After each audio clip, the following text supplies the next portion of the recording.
Restaurant জলের মাঝখানে। বাকি সব হাউস বোটগুলোর সঙ্গেই দেখছি একটু না একটু জমি থেকে আছে বলে মনে হচ্ছে আমার, কিন্তু এই রেস্টুরেন্টটা পুরো ফ্লোটিং।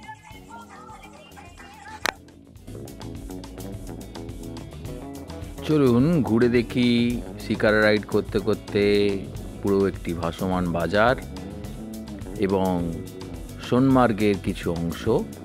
আমরা আগের পর্বে শ্রীনগরের বিশিষ্ট স্থানগুলি যথা শঙ্করাচার্যের মন্দির এবং মুঘল গার্ডেনগুলো দেখিয়েছি। শিকারা রাইডটা বলেছিলাম পরে দেখাবো। এই পর্বে আমরা শিকারা রাইড করব এবং জেনে নেব ডাল লেকের ইতিহাস, সাথে সোনমার্গের কিছু সুন্দর বাজার।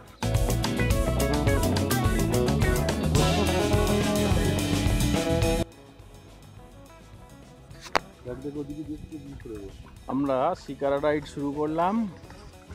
এই যে আমি আর শান্তনুর এদিকে, সন্দীপ ওদিকে আছে, পরে দেখাচ্ছি। এই যে সন্দীপ, এখান থেকে শঙ্করাচার্য টেম্পলটা দেখা যাচ্ছে ওই উপরে শঙ্করাচার্য টেম্পল, পাশে পাশে যাবে। এই যে পাতি হাঁস না, এটাকে কি বালি হাঁস না কি বলে পাখিটাকে, উঠছে বালি হাঁস। ওদিকে পদ্ম ফুলের গাছ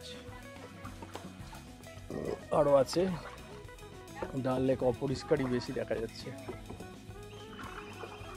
কি কুন্ডু বাবু কিছু বলবেন?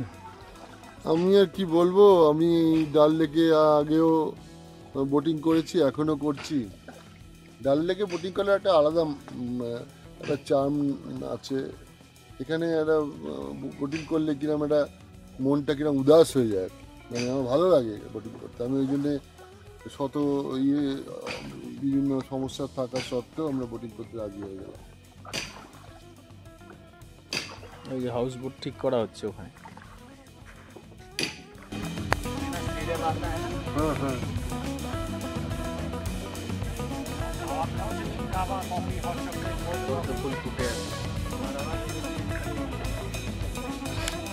জুলাই আগস্ট মাসে যদি আপনি ডাল লেক ঘোরেন তবে এই পদ্ম ফুল দেখতে পারবেন।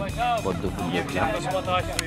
একটা হাউস বোট, তার সামনে বিভিন্ন ধরনের পতাকা টাঙিয়ে দিয়ে দেখতে সুন্দর লাগছে, এসে উড়ছে পরপর হাউস বোট। এখানে কিভাবে হাওড়ার গ্রুপ, এখানে কিভাবে হাউস বোট শুরু হলো তার একটা ইতিহাস আছে, সেই ইতিহাস আমি পরে বলবো, এখন ঘুরছি বলে সেটা বলছি না। চলুন ঘুরে দেখে নিই একটি হাউস বোটের ভিতরটা। হাউস বোটগুলোয় সাধারণত 2টি 3টি বা 4টি রুম থাকে এবং যথেষ্ট ভালো সাজানো গোছানো, মানে মনেই হবে একটি রাজকীয় পরিবেশে আপনি আছেন। তা হাউস বোটের ভেতর দেখতে দেখতে আমি হাউস বোটের ইতিহাসটাও একটু বলে নিই এই সুযোগে। 1846 থেকে 1885 এই সময় হাউস বোটের উৎপত্তি বলে মনে করা হয়। সাধারণত 1880 নাগাদ নবনারায়ণ বলে খ্যাত নারায়ণ দাস একজন দোকানদার ছিলেন। সেই দোকানদার প্রথম তার হাউস বোট তৈরি করেন এবং ব্রিটিশদের থাকতে দিয়েছিলেন। সেই সময় রাজা প্রকাশ সিং ব্রিটিশদের ওই সময় কাশ্মীরে জমি কিনে বাড়ি করার অনুমতি দিতেন না। ব্রিটিশরা অবশ্যই কাশ্মীরে থাকতে পারত না, কাজেই আইন তখন থাকবেই, আইনের ফাঁকও থাকে। সেই কারণে ওনারা তখন এই হাউস বোটের মাধ্যমে, অর্থাৎ জলের মধ্যে নৌকা তৈরি করে সেটা অবশ্যই নোঙর করে থাকা শুরু করেন। এখান থেকেই ধীরে ধীরে শুরু হয় হাউস বোটে থাকা। এবং আগেই বললাম নারায়ণ দাস বলে একজন প্রথম এই হাউস বোট তৈরি করেন। তার হাউস বোটের নামকরণ করা হয়েছিল কাশ্মীর রাজকুমারী। তারপর ধীরে ধীরে প্রচুর পরিমাণে হাউস বোট আছে। হাউস বোটে থাকার জন্য তো ভালো ব্যবস্থা দেখালাম।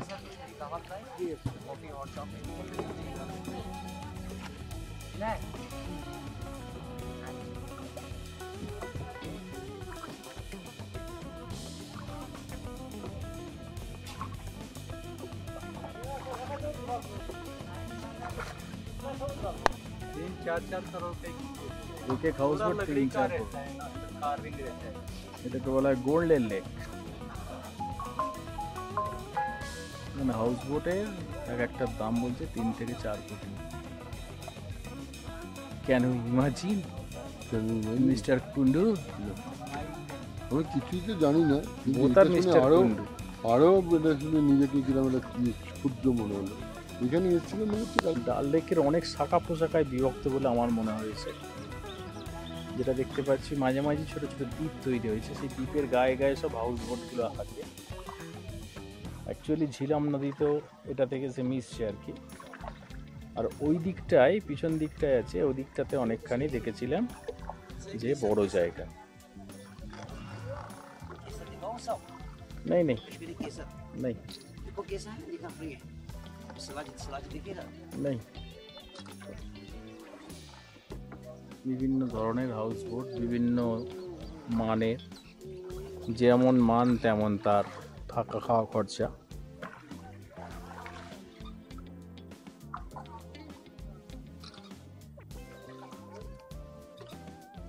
Grand swan swan What? That's nice. Floating restaurant একটা আছে এখানে। This is one more, brother. Look, this one. Fruit basket. Wait. তলায় সামান্য মাটি পেয়েছে আর ঘাস জন্মেছে। এই মাটিটা আস্তে আস্তে বাড়বে, বেড়ে এটা একটা দ্বীপ হবে পরে। শিকারা রাইড করতে করতেই আপনার কাছে এসে যাবে প্রচুর শিকারা। তারা জিনিসপত্র বিক্রির জন্য আপনাকে বলবে। কাশ্মীরের জাফরান এবং আখরোট এটা বিখ্যাত তো জানি। আর এই সময় তো মানে আগস্ট, সেপ্টেম্বর, অক্টোবরে তো আপেল বিখ্যাত, সেটাও জানি আমরা। জাফরান বা ড্রাই ফ্রুটস যদি কিনতে চান অবশ্যই নামকরা দোকান থেকেই কিনবেন বলে মনে হয়। এখানে এবার আমরা মিনা বাজার ঢুকবো। ভাসমান বাজার পুরো একটি বাজার আছে। শিকার রাইড করানোর সময় অবশ্যই আপনাকে এখানে নিয়ে যাবে একবার। এবং আপনার টাইম যদি বেশি লাগে এই বাজারে ঘোরার জন্য, তার জন্য কিন্তু এক্সট্রা পয়সা চাইবে না বাজারে ঘোরার জন্য অবশ্যই। কারণ বাজারে যদি আপনি কিছু কেনেন সব জায়গাতেই একটা কমিশনের ব্যাপার থাকে বলে আমার মনে হয়। ভাসমান বাজার দেখুন। এবং ডাল লেকের দৈর্ঘ্য প্রস্থ যেটা এবার বলছি আমি, দৈর্ঘ্যে প্রায় 7.5 কিলোমিটার, প্রস্থে 3.5 কিলোমিটার। টোটাল উপকূলের দৈর্ঘ্য প্রায় 15.5 কিলোমিটার।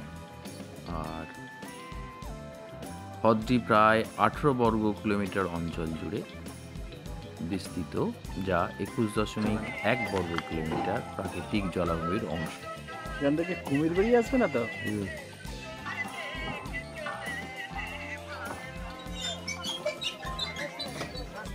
ভাবা যায় পুরো জলের উপর একটা বাজার, কত কি আছে, সবই এই নৌকা। আর ভাসমান বাগান তো আছেই, এই বাগানে সবজির চাষ হয়। এবং একটু ভাসমান বাজার দেখাচ্ছি এখন। অবশ্যই সব কিছু পাবেন এই বাজারে। এবং ডাল লেকের ভেতরে প্রচুর পরিমাণে মানুষ বাস করে। ছোট ছোট দ্বীপ আছে, বড় দুটো দ্বীপ, একটা সোনা লঙ্কা, একটা রূপা লঙ্কা বলে বিখ্যাত, সেটাকে চাঁদচিনার বলেও আমরা জানি। যাই হোক, আমরা ভাসমান বাজার ঘুরে দেখি।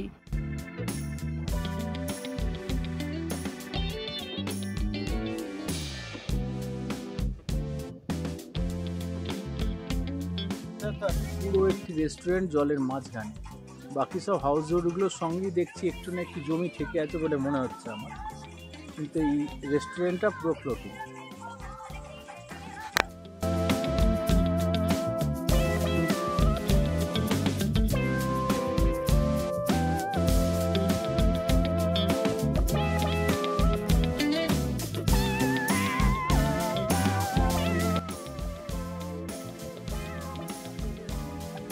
ডাল লেকে শিকারা ভ্রমণের পর এবার আমরা সোনমার্গের কিছুটা অংশ ঘুরে দেখব।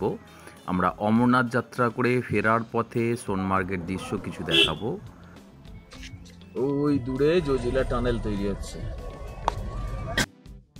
সোনমার্গ আপনি যদি জানুয়ারি, ফেব্রুয়ারি, মার্চ এই সময় যান বরফে তো ভর্তি থাকবে। এই যে জজিরা টানেল তৈরি হচ্ছে। কিন্তু আমরা জুলাই মাসে সোনমার্গ সেভাবে ঘুরিনি, কিন্তু ছবিগুলো এতটাই ভালো লেগেছিল, রাস্তার ল্যান্ডস্কেপ, কিছু ছবি রাখলাম।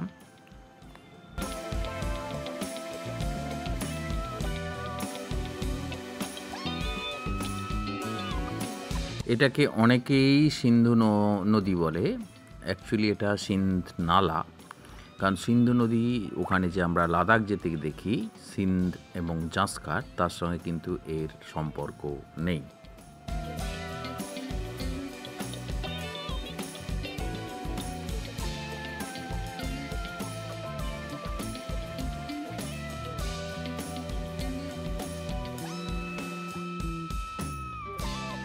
এই দৃশ্যটা কেমন লাগছে একটু জানাবেন প্লিজ।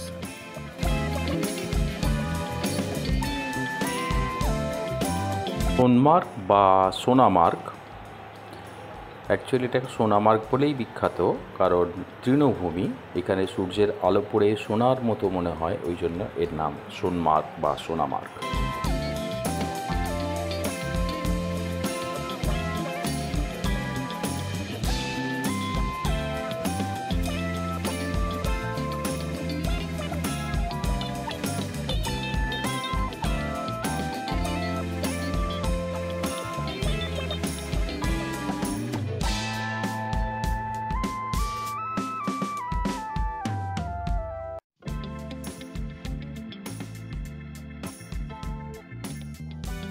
এই যে বাঁদিকে হচ্ছে সোনমার্গ মার্কেট, আমরা সোনমার্গের দিকে তো আর যাব না, আমরা সোনমার্গ টানেল ধরে সোজা শ্রীনগরের পথে পাড়ি দেব। ভালো লাগবে, সোনমার্গ থাকতেও পারেন আপনি, একটা দিন সোনমার্গে কাটাতে বেশ ভালোই লাগবে আশা করি।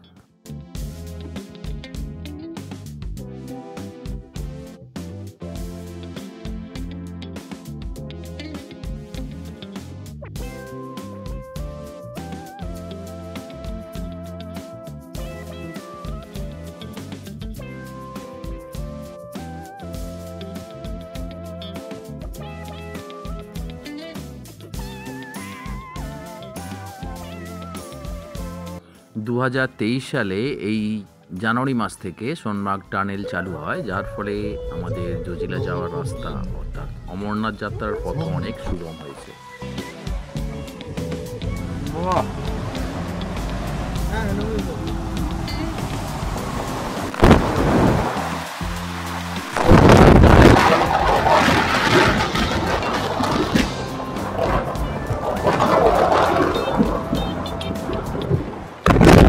সাড়ে 6 কিলোমিটার দূরত্ব বিশিষ্ট সোনমার্গ টানেল অতিক্রম করছি আমরা।